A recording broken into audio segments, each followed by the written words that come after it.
It's day 1, record 1 of e-commerce website development series, and my e-commerce website is actually divided into front-end and back-end.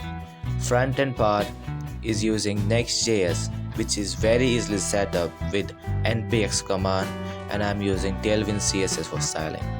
For backend part, there are also two sections. One is the logic section, second is the database. For logic section, I'm using Python. So I've created a Python virtual environment which will install these modules relevant for this project. And for example, I'm using FastAPI in this project, so I've installed FastAPI module. So FastAPI will help me to create APIs for my e-commerce website.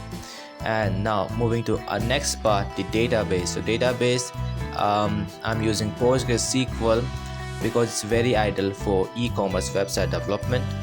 And one big problem with PostgreSQL is it's very heavy because it has services running, it gets stored in many locations in the computer, and when you go for uninstall it, it has many files left in your system. So what I'm doing, I'm using Docker because Docker provides a isolated environment to your services, not to our services. And in order to do that, I'm using Docker. I've installed Docker image of PostgreSQL, and Docker container is now created of the PostgreSQL. So up till now, I have set up my project. Now the next step is authentication, because until we don't know who is our user, we can't move further in our website. So first thing I'm working on is the authentication page. Now we all know the authentication page has many things in it: login page for already users, sign up page for the new users, and OTP section, two-factor authentication. And in two-factor authentication, there is also a Google authenticated app thing.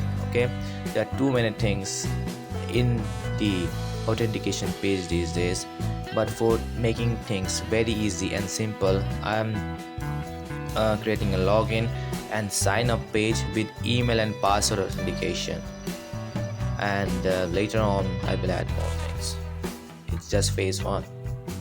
Now when I'm working on this page development, the hardest part of today is to put this form to the center of the screen, horizontally as well as vertically.